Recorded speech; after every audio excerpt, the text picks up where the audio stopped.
Sexo, só a palavra assim, solta, já chama atenção, né? Então imagine ser bombardeado com referências ao tema no dia a dia. E nem sempre a informação chega da maneira correta. Daí a importância da educação sexual. Não tem jeito.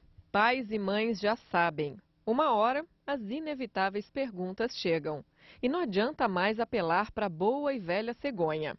Adequando as explicações para o contexto de cada faixa etária, é possível tratar do tema sem tabus.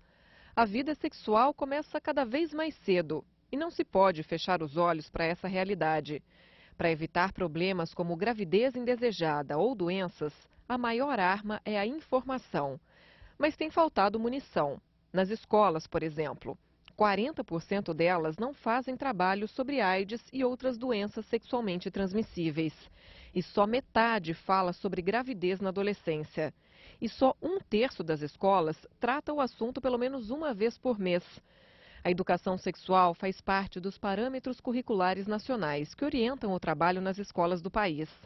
O texto não fala em obrigatoriedade de uma disciplina específica para o tema, mas sugere que ele faça parte do projeto pedagógico da escola e seja trabalhado em todas as matérias.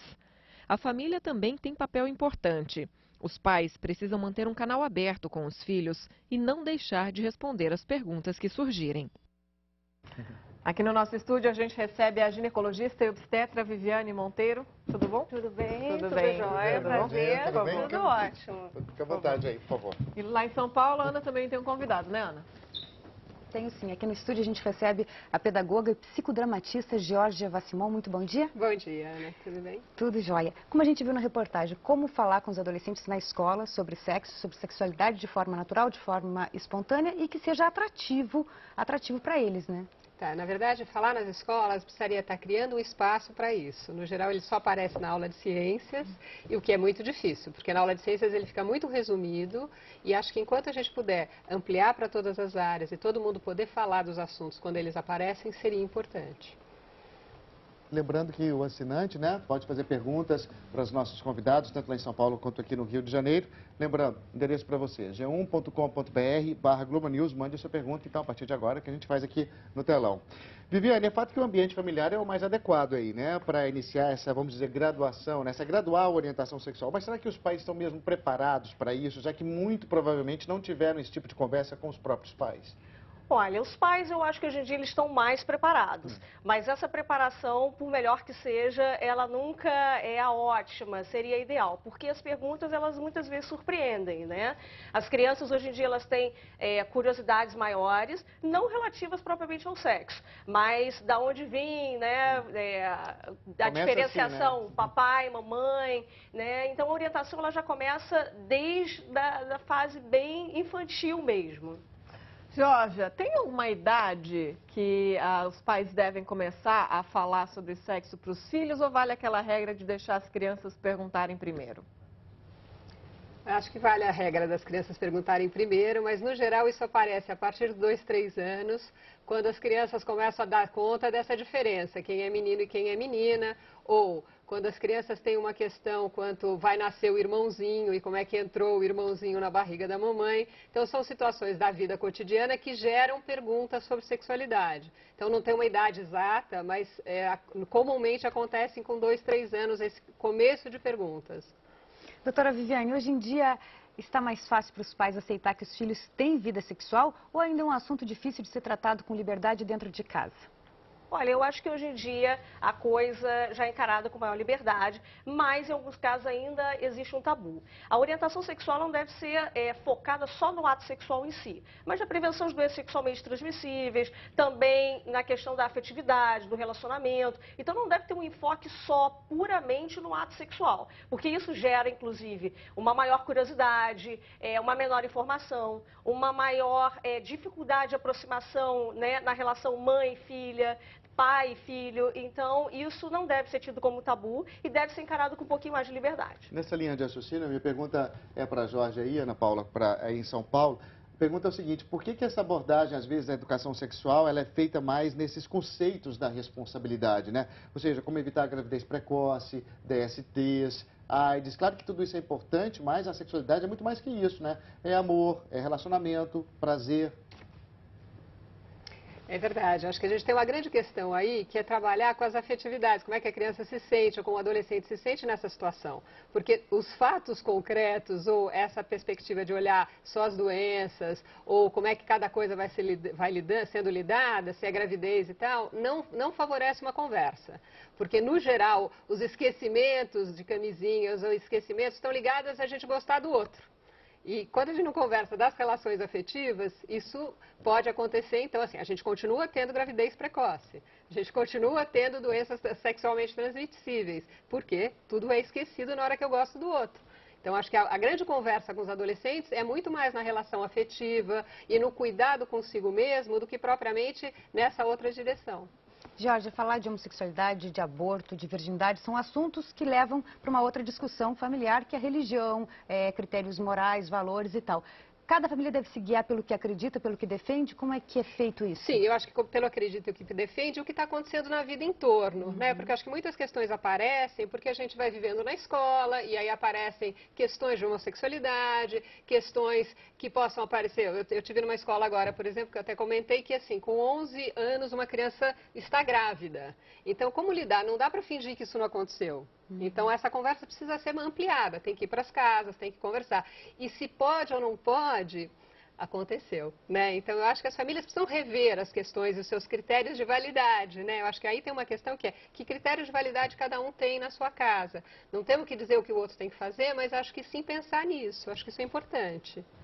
Viviane, a Jorge falou essa questão de uma criança, né, grávida, 11 anos, por exemplo. Hoje em dia, as experiências sexuais começam cada vez mais cedo. Quer dizer, esses adolescentes, ou até pré-adolescentes, eles estão realmente capacitados emocionalmente para lidar com isso? Eles sabem realmente o que eles estão fazendo? Que tipo de consequências isso pode ter? Porque uma relação sexual meio turbulenta no começo da vida sexual pode causar machucados emocionais para o resto da vida, né? Com certeza. Essa idade, com certeza, não é uma idade em que a criança ou pré-adolescente esteja preparado para uma gestação, né? Então, isso gera uma série de conflitos, até porque é uma fase que esse pré-adolescente, que esse adolescente, ele está lidando com outras questões. Então, questões com o próprio corpo, modificações do corpo, relacionamento. Então, um filho nessa história é algo que não só existe um comprometimento psicológico, como também físico. Não existe uma preparação física para uma gestação nessa idade. Então, essa idade é uma idade muito mais de conflitos, de dúvidas, né, de necessidade de expressão, né, e estabelecimento de relacionamentos, e isso deve seguir cada etapa da vida.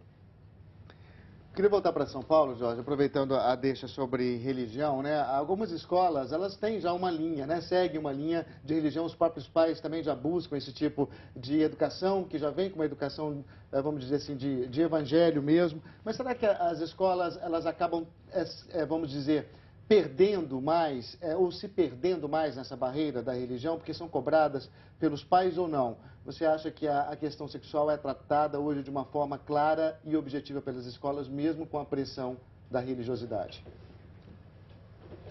Não, eu não sinto que ela é tratada de forma clara e objetiva. Em algumas escolas isso é tratado com uma forma mais clara e objetiva. No geral, ela realmente fica na aula de ciências. E a ideia da sexualidade fica um pouco no como funciona, o que acontece, e não nos afetos e nas relações. Então, acho que essa é uma grande questão que se coloca. Como que a gente vai lidar com essas escolas que também não conversam sobre esse assunto com tranquilidade?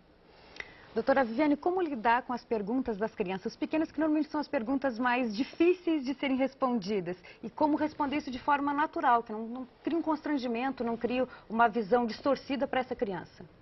Olha, as perguntas, elas são as mais inesperadas possíveis, né? São super espontâneas e devem ser encaradas, mesmo que com um pouquinho de susto, elas devem ser encaradas com naturalidade, né? Evitar respostas muito lúdicas que possam ter uma historinha que não se aproxime da realidade. Então, tentar abordar de uma maneira que a criança possa entender, mas mais próxima possível da realidade. Então, fugir daquele papo da cegonha e tentar criar um pouquinho aquela coisa da sementinha na barriga da mamãe. Isso fica mais claro para a criança. Mas como lidar com isso é da maneira mais natural possível e, acima de tudo, deixar partir a curiosidade da criança, que é uma coisa natural, espontânea e que vai acontecer. As perguntas, elas são bem diferentes, de acordo com cada faixa etária. E normalmente se iniciam a partir dos 2 anos de idade, com a diferenciação, né, sexual masculino e feminino, que não deve ser focado só na genitália, mas também no comportamento, na atitude, na expressão, e isso deve ser estimulado sim pelos pais.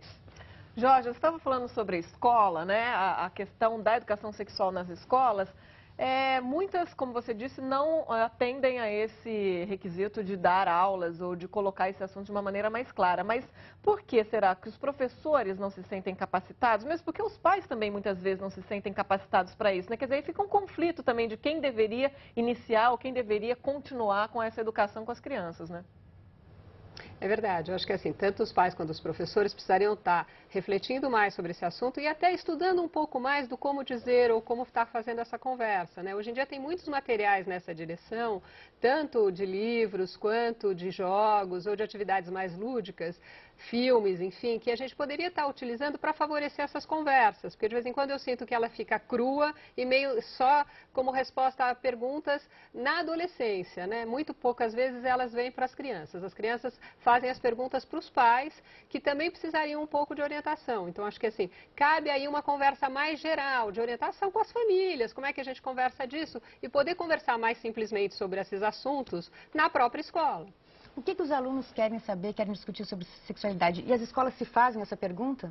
Pois é, eu acho que essa é uma ótima pergunta que você está trazendo. O que eles querem saber? No geral, eles querem saber tudo e os acessos à internet, por exemplo, são enormes. Mas, de vez em quando, o que eles veem de resposta não é tranquilo, né? E vem mais perguntas. Então, eu fico pensando nos adolescentes, muitas vezes eles vêm com umas caras assim, ai, mas será que é isso ou é aquilo? Porque eles estão vendo imagens que não favorecem ao que eles queiram entender, né? Então, eu acho que é uma conversa de ver junto até. Então, vamos ver o que você está vendo, vamos conversar sobre esse assunto, o que acontece, porque aparece muito nessa situação. Então, assim, revistas, todas as imagens que aparecem. E hoje em dia é fácil de acessar, né? Hoje em dia todo mundo tem e muita todo informação. mundo tem informação, é isso que você fala. E aí, como a gente conversar e um pouco fazer críticas a essas informações, é conversar sobre elas. Não é dizer que elas não existem, elas existem e como a gente conversa com isso. E acho que a escola precisaria estar conversando com todas essas mídias, vamos dizer, que a gente possa estar conversando e pensando junto, né? Não é não fazer, mas é fazer junto, é pensar junto.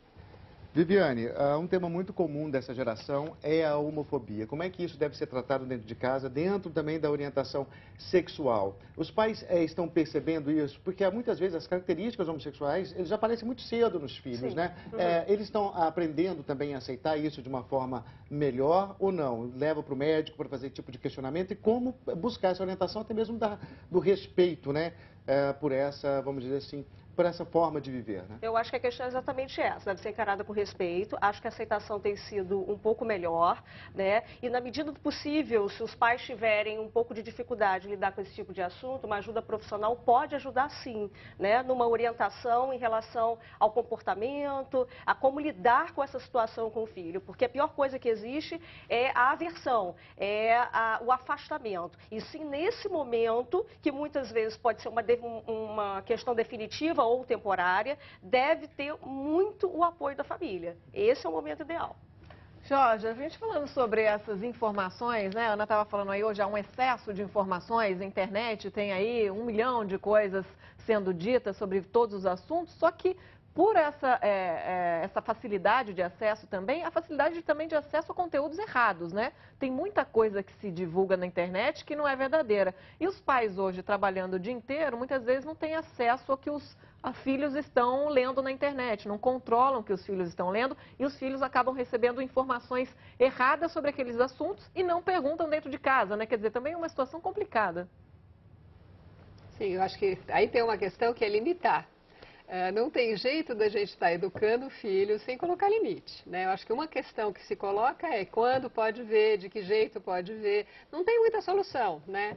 E, eventualmente, dependendo da faixa etária, é grampear, sim, é tirar o acesso. Eu não vejo outra solução. Senão, nós vamos estar o tempo inteiro discutindo coisas que não fazem parte da idade ou das questões que as próprias crianças estão querendo trazer ou os adolescentes, né? Porque eu acho que com os adolescentes é mais fácil a conversa, mas eles têm mais dificuldade de se colocar. Muitas vezes eles ficam mais fazendo as coisas no escondido, né? E os pequenos perguntam direto. Então, acho que essa é uma questão. Jorge, a orientação sexual apresenta que tipo de resultado? E pela sua experiência, você acha que a orientação sexual ela tem poder de transformar um comportamento inadequado ou perigoso de um jovem em relação à sexualidade? Olha, mais ou menos. Eu acho que se isso é feito nesse contexto todo, que é a escola, a família, o adolescente, a situação que ele está vivendo, sim. Agora, se não, não é, ela fica paliativa. Ela é uma coisa de informação, né? O que a gente tem vivido hoje tem muitas informações, todo mundo sabe mesmo. Então, mesmo a educação da escola é informativa. Então, ela dá todos os dados das doenças possíveis, dá como é que faz, o que acontece, mas não lida com esse entorno que são os afetos, o quanto o grupo está valorizando isso ou não. Então, de vez em quando isso aparece no grupo, quem é virgem, quem não é, da Ibope não ser, e como que lidar com esse assunto, e quem é mais bacana e quem é menos bacana. Então, assim, as relações de grupo vão fortalecendo jeitos de viver. Então, não tem muito jeito. Eu acho que tem uma situação que é o que a gente faz com isso, né? Então, a educação sexual precisa ser revista e conversada o tempo inteiro nesses âmbitos todos. Não dá pra gente dizer que só a escola resolve se a família não se envolver com isso, né? Em todos os sentidos. Porque mesmo a questão da homofobia que eu acho que vocês trouxeram, tem uma questão que é do respeito ao corpo, né? Ao respeito à pessoa, que eu acho que é isso que fica mais ampliado. A gente teria que pensar que a educação sexual passa por um respeito às pessoas, ao jeito das pessoas escolherem fazer o que querem, né? A serem ter uma relação afetiva. Então, acho que isso é importante de pensar, né? Como que a gente vai dar conta disso tudo? E que é nesses âmbitos todos, até religiosos. Se temos a igreja funcionando no mesmo, que seja ela de qual religião for, todos esses fatores envolvem e têm que ser pensados. Viviane, dois aspectos que podem servir de argumento para o início de uma conversa, vamos dizer, nessa área do sexo. É comum hoje em dia os pais, a família tomar banho juntos, né? Quer dizer, os pais com as crianças, né? As crianças pequenas. Sim. Ainda. É um bom momento para começar essa conversa ou isso é visto como muito tabu? E qual é o melhor momento para levar a adolescente para a médica na questão do anticoncepcional e também pode servir como argumento para iniciar a conversa? Lógico, na fase da infância, né, o banho com o papai e com a mamãe deve ser encarado com naturalidade e deixa partir da criança a curiosidade, né? Existe a curiosidade da diferenciação sexual, né, qual a diferença física do papai, a diferença física da mamãe, que é normal, e a identificação, com quem eu me pareço. Então, isso é uma coisa que deve ser encarada de uma forma mais natural possível, né, e que deixe partir da criança esse tipo de dúvida, tentando responder da medida mais clara possível do entendimento da criança, mas que também não seja lúdica demais, né? Ao mesmo tempo, a questão do melhor momento para se levar, né, a menina ao ginecologista, o melhor momento é o momento que ela desejar, com certeza. Mas, se pudesse ter uma idade padrão, a partir dos 9 anos, não seria no início da atividade sexual, deveria ser pré, né? Uma questão de orientação mesmo, desde o aspecto de higiene, a modificação do corpo, o que está acontecendo, o que vai mudar, o que esperar. Então, isso é um papo e essa relação médico-paciente, quando se estabelece, né, mais precoce, ela tem mais confiança. Então, naquele momento que ela vai ter maior curiosidade, maior modificação, ela vai poder ter mais liberdade para conversar com esse profissional. Não que ela não confie nos pais, na mãe, mas às vezes ela tem um pouco de pudor, ela quer uma certa independência e que ela tem esse direito, que ela deve ter, que é muito importante. Doutora Viviane, muito obrigada mais uma vez Obrigada, por ter participado aqui com a gente. Doutora Viviane Monteiro, ginecologista e obstetra, bom dia, obrigada. Bom dia, obrigada. Lá em São Paulo a gente agradece muito também a participação da Georgia Vassmon, ela é pedagoga e psicodramatista. Obrigada, viu, Georgia, pela sua entrevista aqui na edição das 10.